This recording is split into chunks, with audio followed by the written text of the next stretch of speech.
living the dream. And I want you to live the dream, because I'm not living the dream because I'm special. I'm living the dream because I was obedient to the call of the dream. I was about 8 years old. I grew up in the church, and I was going to one of those Women's Day, you know how we have church all day long.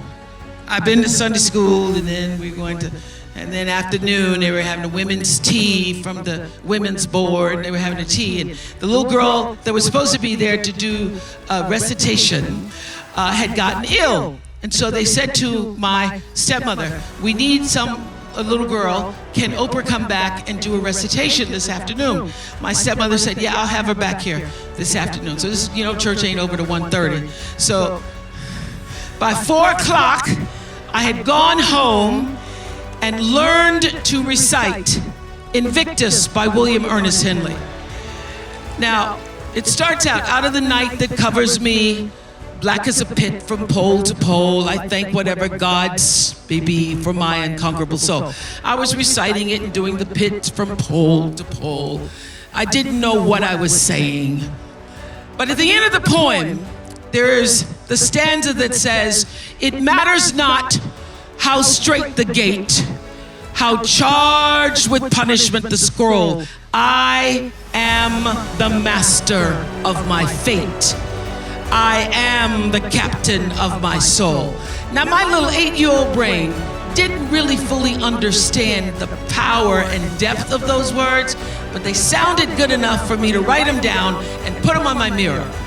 And those words, I am the master of my fate, I am the captain of my soul, became a mantra for me. What it said is, I am responsible for the choices that I make in my life. I am responsible. I am responsible. So obviously, I grew up and was better able to articulate what those words really mean. And I discovered in physics class, those of you who remember physics, the third law of motion. You remember what that is?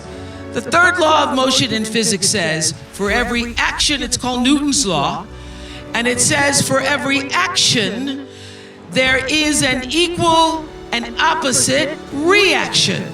So what does that mean? That means everything that you are putting out into the world, every action, bam, there is an equal and opposite reaction. It means no matter what you do, the energy of what you do, what you say, and most important, the energy of who you are is going out into the world, into your home, into your relationships, and that energy is always coming back to you. You are responsible for the energy that you are pulling out into the world, because that very energy, bam, is coming right back to you every single time, whether you believe it or not, because it is law. It is law. It is law that what you put out into the world is coming back. One black woman, my hand in God's hand, trusting in that word, because that word never failed me. And I got to where I am, and I stand as I am, as Maya Angelou often says, and often said, and says in her poem to our grandmothers, every time you see me, I come as one, but I stand as 10,000. Every time you see me, I come as one, but I stand as 10,000. So it's just not me standing up here.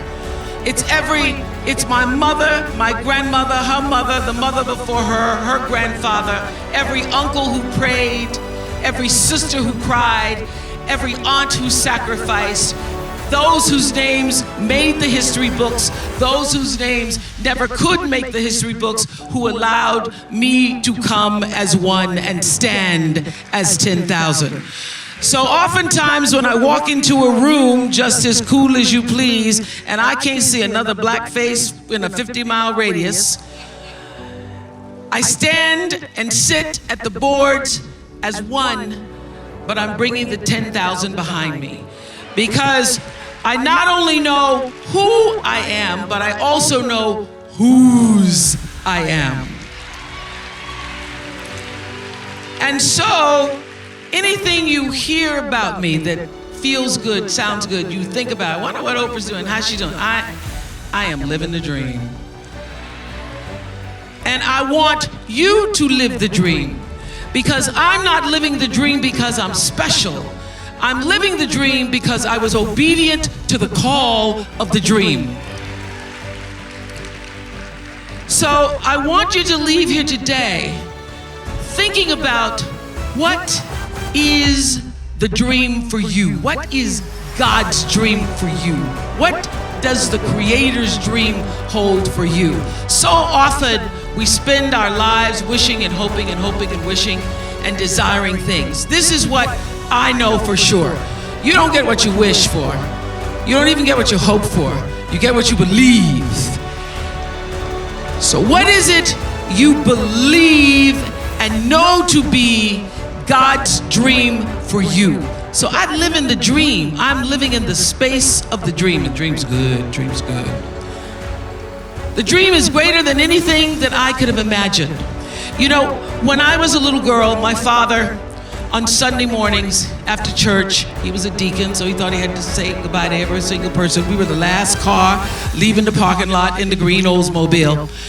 And we would drive through the white people's neighborhoods. And I used to dream the dream, driving through the white people's neighborhoods.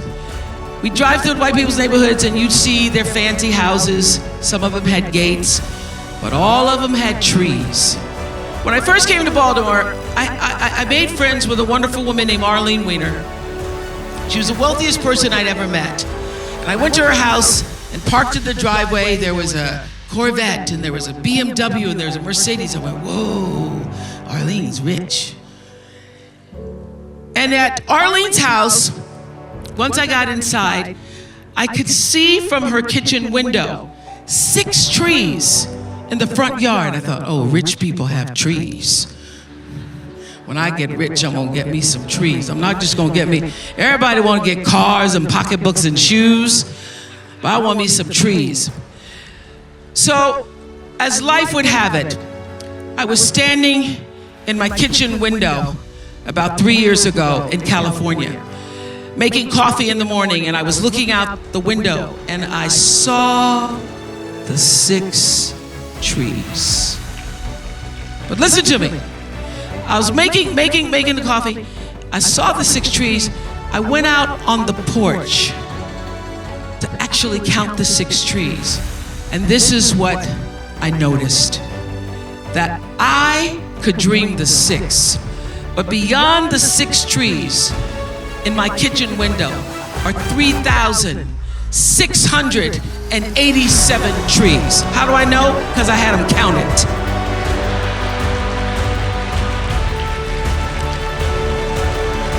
Counted. So I said, I want to know how many trees out there. I dreamed the 6.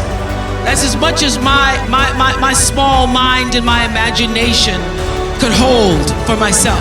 I dreamed the 6, but God can see beyond the 6. Can see beyond the 6 because there was a bigger dream for me. And I'm here to tell you, there is a bigger dream for you. There's a bigger dream. And so, the key, the secret, the magic is to surrender to God's dream for you. To quit fighting against and pushing against and disallowing against and resisting against and trying to tell the Creator, the universal forces, divine intelligence, what you are supposed to do, and get still and know for sure what His dream, the dream, is for you.